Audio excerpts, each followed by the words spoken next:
ఆపొద్దురండి.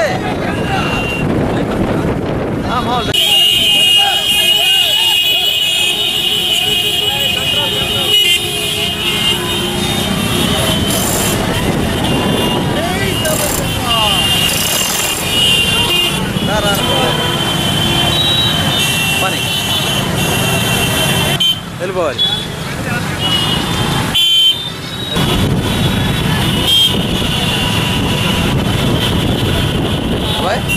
దాటేసామా?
ప్రారంభోపన్యాసం చేస్తున్నాం.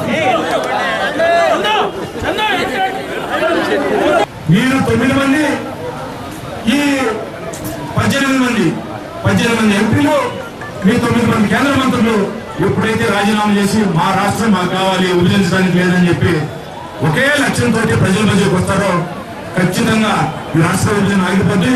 మీరు చరిత్ర మిగులుతూ మీరు ఇమ్మీడియట్ గా మీ పదవికి రాజీనామా చేసి మీకున్నటువంటి హోదాలను వదిలేసి ప్రజల మధ్యకు రావాలని చెప్పి ఈ ప్రజల ద్వారా ప్రజల ద్వారా ప్రతి శ్రీరాములు గారి విగ్రహ సాక్షిగా అయితే రాష్ట్రాన్ని విభజిస్తూ వచ్చే నష్టాల గురించి నేను ఇంకా 2 రోజుల టైం ఉంది, తప్పకుండా చెప్తాను. మంచినీటి సమస్య ఈ రకంగా ఉంటుందో, సాగునీటి సమస్య ఆయకట్టుకి కృష్ణా రివర్ వాటర్ బేసిన్ లో చివర భూములైనటువంటి మన ప్రకాశం జిల్లా వాసులకి పంటకి ఏ విధంగా నష్టం ఉంటుందో, పైర్లు ఏ విధంగా ఎండిపోతాయో, సాగు భూమికి కానీ తాగునీటికి కానీ సాగునీటికి కానీ, అదేవిధంగా విద్య వైద్య ఉపాధి రంగాల్లో మైనారిటీలు అదేవిధంగా భద్రత విషయంలో ఏ విధంగా నష్టం అవుతుందో నేను ఇంకా 2 రోజులు టైం ఉంది కాబట్టి ఈ నిరసన దీక్ష చేపడుతున్నాను. అది కేవలం ఈ 9 మంది కేంద్ర మంత్రులు వివిధ పార్టీలకు సంబంధించినటువంటి సీమాంధ్రంలో ఉన్నటువంటి అందరూ పార్లమెంట్ సభ్యులు, రాజ్యసభ మరియు పార్లమెంట్ సభ్యులు ఇమీడియట్ గా రాజీనామా చేసి ప్రజల మధ్యలోకి వచ్చి ఉద్యమం చేయాలని చెప్పి నేను సిన్సియర్ గా ఈ ప్రజలందరి తరఫున డిమాండ్ చేస్తూ సెలవు తీసుకుంటా ఉన్నాను. పార్టీకి పోటీ చేసినటువంటి సర్పంచ్ గారు వారి అబ్బాయి అందరూ కూడా వచ్చారు. వారి యొక్క పూర్తి మద్దతు కూడా కృష్ణమోహన్ గారికి ఇస్తా ఉన్నారు. వారిని మాట్లాడవలసిందిగా కృష్ణమోహన్ గారికి పూర్తి మద్దతు ఇస్తూ సమైక్యాంధ్ర గురించి మాట్లాడవలసిందిగా కోరుతాం. అయితే డిఆర్డీ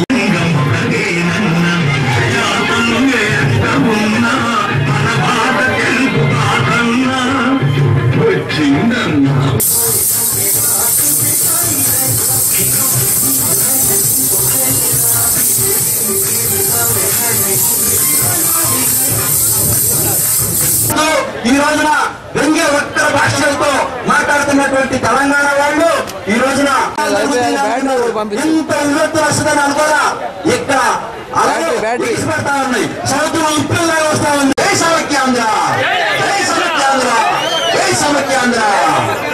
ఈ రోజున ఎంపీటీసీ మాజీ రాజీవ్ గారు, అదేవిధంగా మన డాక్టర్ గారు, అదేవిధంగా ఉన్నటువంటి వాడ్రావు దేవుడు గారు అంతా కేడర్ అంతా వచ్చి ఈ రోజున బడుగు బలహీన వర్గాలు ఆవశ్యకత ఎంతైనా ఉందని కూడా నేను స్పష్టంగా తెలియజేస్తా ఉన్నా.